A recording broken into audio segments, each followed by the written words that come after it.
que eu tenho o direito de pedir. Mata ele. Que coisa, queridos. Queridos, é algo muito forte. Então, Deus levou aqui outros 40 anos para purificar Moisés de toda aquela influência do Egito. Porque a proposta do Egito era o prazer do pecado.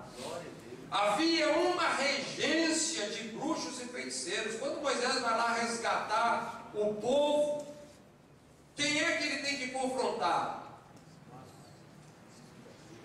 A Bíblia cita até o nome dos camaradas, Janes e Jambres, não é? Os bruxos do Egito.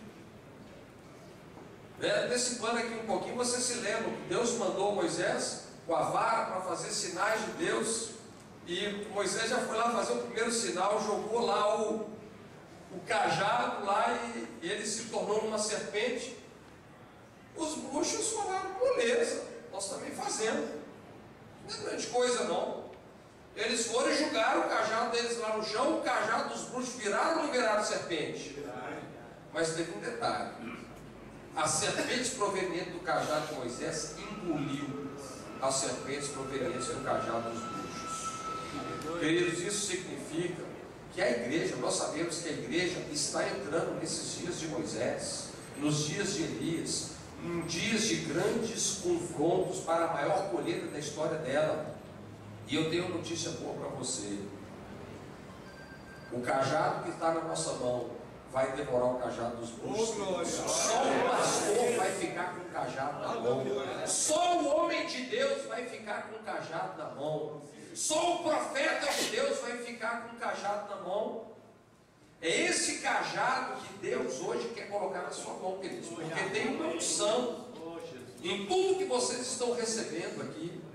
Há uma transferência de Deus para a sua vida. Há algo que Deus deseja derramar sobre você.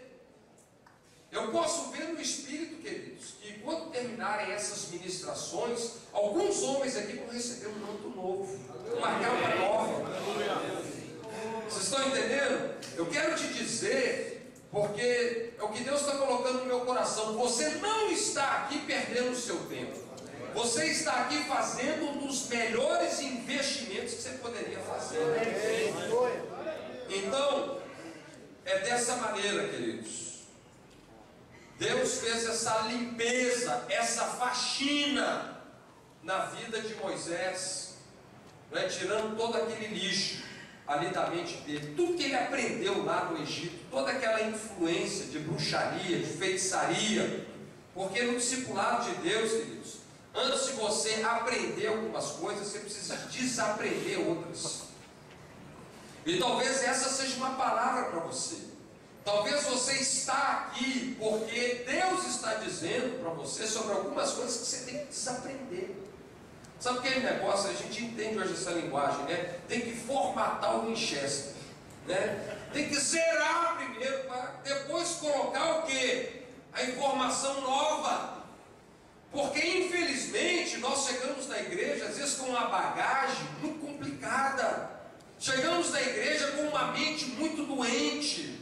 Queridos, é muito fácil mudar de espírito.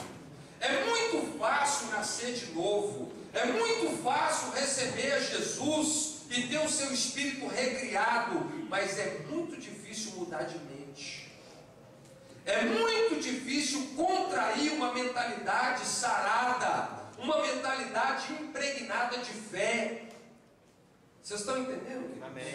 Então é isso aqui que Deus estava fazendo com Moisés, porque junto com todo aquele lixo que estava na mente de Moisés, os seus sentimentos estavam corrompidos. Havia uma ferida muito grande na sua vida, havia uma mágoa muito grande aqui na sua alma. Havia então a necessidade de uma cura que só o Deus Todo-Poderoso poderia fazer. Moisés poderia ler a Bíblia o dia inteiro, poderia orar o dia inteiro, poderia jejuar o dia inteiro, mas ele precisava mais do que isso nesse processo. Ele precisava de uma intervenção, uma experiência, onde a sua história de vida seria mudada. aonde ele experimentaria uma tremenda libertação. Então está aqui Moisés se arrastando nesses próximos 40 anos, carregando o seu fracasso, a sua culpa, e nós poderíamos falar de certa maneira que até mesmo ele desistiu, porque na decepção, queridos, quando ele tentou ajudar o povo dele, tomou aquela paulada, naquela decepção, na decepção, existe uma tentação muito forte de fugirmos da vontade de Deus, muito forte. E hoje não é pouca gente que está dentro da igreja e que eles estão fugindo do propósito que Deus tem para a vida deles. Queridos, essa rota é uma rota complicada, mas eu quero te encorajar, porque o maior motivo pelo qual nós temos de não desistir é porque Deus nunca desiste da gente. Você já notou isso? Jesus não desiste da gente, não. Ele nunca desiste de você. Olha, as pessoas podem desistir de você, as pessoas podem pensar um monte de coisa de você, mas olha, Deus é um Deus que te conhece na sua essência. Deus é um Deus que não aceita a aparência do homem. Deus é um Deus que te conhece no seu âmago. Ele tem um projeto para você e Ele nunca vai desistir de você. Ele não vai. Ele vai ficar no seu pé até que o que precisa acontecer na sua vida aconteça. E no final dessa fase, nós encontramos então ali o texto de Êxodo capítulo 3, onde Deus está buscando alguém com os pés descalços para enviá-lo. Deus começa a compartilhar o coração com Moisés. Em Atos 7 nós lemos aí, quando completou a idade de 40 anos, olha que interessante, Atos 7, 23. Quando completou a idade de 40 anos, veio-lhe a ideia de ir visitar seus irmãos, os filhos de Israel. Mas agora, queridos, era um outro momento na vida de Moisés. Agora a Bíblia diz que 40 anos depois, a Bíblia diz assim: foi-lhe dirigida a voz do Senhor. Queridos, agora o ministério de Moisés não estava fundamentado numa boa ideia que ele teve.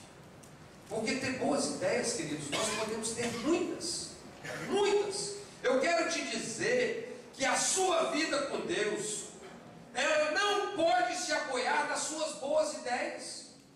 Eu tenho descoberto que as ideias que às vezes mais me prejudicam são aquelas boas ideias que eu tenho.